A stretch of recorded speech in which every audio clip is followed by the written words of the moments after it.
Et salut tout le monde, je vous retrouve aujourd'hui pour la critique de deux livres qui sont la suite d'une série qui existe depuis déjà quelques années. Donc sans plus tarder, voici mon avis sur ces deux bouquins. Donc aujourd'hui, je vous parle de la deuxième saga de Vampiria qui est Vampiria America. Je voulais vous faire la chronique le plus rapidement possible parce que je viens de terminer cette pépite qui est le tome 2 et puis je voulais vous en parler. Vampiria America, qu'est-ce que c'est? C'est la suite de Vampiria, écrit par Victor Dixon. Puis, dans le fond, dans ce bouquin-là, on est transporté aux Amériques, pardon, plutôt qu'à Versailles. En fait, ce sont 6 desperados qui se lancent dans une mission périlleuse aux Amériques. 6 personnes qui ont absolument tout perdu, qui ont plus rien à perdre, puis qui se disent, ben pourquoi pas aller attaquer à New York le Nécropolis. Parce qu'à tous les ans, dans le Nécropolis, il y a une genre de fête qui se déroule et c'est là que dans le fond, 13 jeunes sélectionnés dans les 13 États, les 13 colonies, sont transmutés en vampires. Puis c'est vraiment comme si Victor Dixon avait pris notre monde puis avait arrêté le temps exactement à l'instant où Louis XIV est sur le trône. Puis c'est vraiment exactement dans ces années-là. Plus tard, en fait, mais Louis, en fait, règne depuis déjà 300 ans sur la France. Puis, ça sonne un peu comme une dystopie fantastique de ce qu'aurait pu être notre monde si des vampires avaient existé. Donc là, on se retrouve du côté vraiment des Amériques avec nos 6 desperados qui se lancent dans une mission suicide parce qu'ils décident de kidnapper les 13 jeunes qui se font transmuter cette année. Et à partir de là, les choses vont vraiment s'en mêler. Leur destin va se lier encore plus que jamais les uns aux autres. Et puis, j'en ai... j'ai quasiment oublié ce que je voulais dire, tellement c'est intense comme récit, tellement c'est portant comme récit. Il y a des personnages de Vampiria America qu'on retrouve dans la saga d'origine de Vampiria.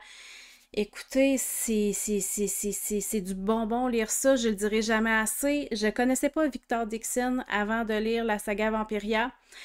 Je pensais pas qu'il y avait une saga capable de battre les 3 bouquins originaux. Ceux-là, plus ça avance, mieux c'est. Écoutez, je capote ma vie. Tout ce qui est positif là-dedans, écoutez, on a 6 personnages, chacun extrêmement différents les uns des autres. Ils ont chacun leur but, ils ont chacun leur désir, chacun leur point de vue aussi dans le livre. À la base, dans le tome 1, ça me dérangeait qu'on change de point de vue à chaque personnage. J'avais l'impression de ne pas avoir le temps de voir l'action qui se passait. Ça me semblait moins pire dans le tome 2, mais à chaque fin de chapitre, on nous laisse sur un suspense qui fait qu'on se dit, je peux-tu retomber dans le point de vue d'un tel ou une telle? Please, Victor, s'il te plaît. C'est magnifique. Le premier tome se déroule en huis clos. En huis clos. Ben oui, en huis clos. Hey, je suis désolée, je vous filme ça le lendemain d'une grosse migraine. Soyez patient. Donc, premier tome se déroule dans un huis clos, donc seulement dans le Necropolis Palace à New York. C'est... J'aime pas tant les huis clos. Je trouve qu'on est extrêmement restreint dans l'univers, dans le laps de temps, dans tout ce qui peut se passer. Mais j'ai pas trouvé ça désagréable. En fait, ça m'a pas dérangé. Le fait qu'on change de point de vue à presque chaque chapitre fait que le huis clos a pas l'air tant clos. Pas l'air tant fermé sur lui-même. Dans le deuxième tome, aucun huis clos. On est à l'air libre. Les personnages se promènent, voyagent. Bref, c'est une ambiance complètement différente du premier tome, mais c'est toujours aussi sombre, c'est toujours aussi, j'ai pas envie de dire glauque parce que c'est pas glauque, mais c'est glauque. Disons-le, dans une ambiance toujours aussi glauque parce qu'il y a des vampires, il y a des guerres qui se préparent, il y a des frictions entre les différents royaumes de la Magna Vampiria.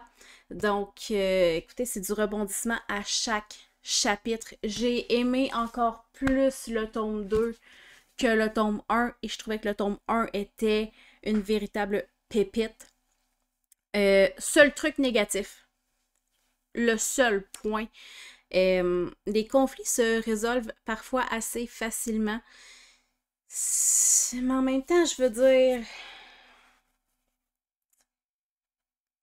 tu sais, c'est écrit gros, c'est pour les jeunes, c'est pour les jeunes.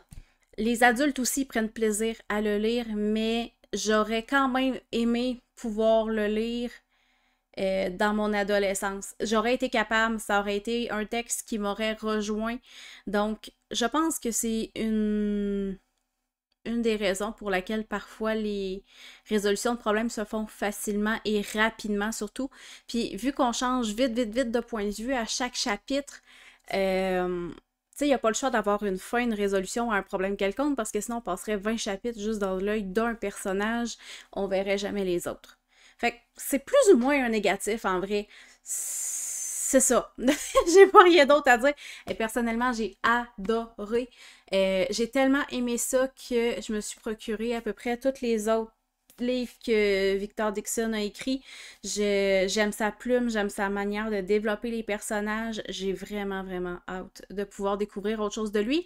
Et si je me trompe pas, 2025, le tome 3 sort. Donc, et je me rappelle plus, je le veux. Donc, j'ai aussi été dégoûtée de savoir qu'il y avait des éditions collector que j'ai pas. Mais vu que la première série, je l'ai pas non plus en collector, je suis restée avec les flap-flap. Mais, ouais, c'est vraiment une série que j'aime beaucoup. J'avais commencé à lire ça, j'allais moins bien dans ma vie et ça m'a aidé dans ma vie parce que c'est fantastique. Et dans tous les sens du terme, il y a du fantastique dedans. Et le récit est vraiment cool. Ça nous transporte vraiment ailleurs, dans un autre monde. C'est notre monde, mais pas notre monde. Bref, allez les lire, foncez. La première série est complètement sortie. Les 3 premiers tomes de la saga Vampiria est sorti. Vampiria America est en cours. Mais allez vous les procurer, sincèrement, c'est vraiment, vraiment bon. Ma note finale pour les 2 tomes ensemble, je leur donne un 5 sur 5 étoiles, cœur, rainbow, mettez ce que vous voulez, peu importe, un gros 5 sur 5. J'attends impatiemment la sortie du prochain que je vous ferai aussi en chronique dès que je vais l'avoir lu. Ceux-là, je viens juste de finir le tome 2. Le tome 2! J'étais tellement excitée d'avoir fini mon tome que ça m'a pris à peu près une semaine, mais c'est vrai que je travaille en ça, fait que je lisais dans mes pauses, je lisais le matin, je lisais le soir en revenant.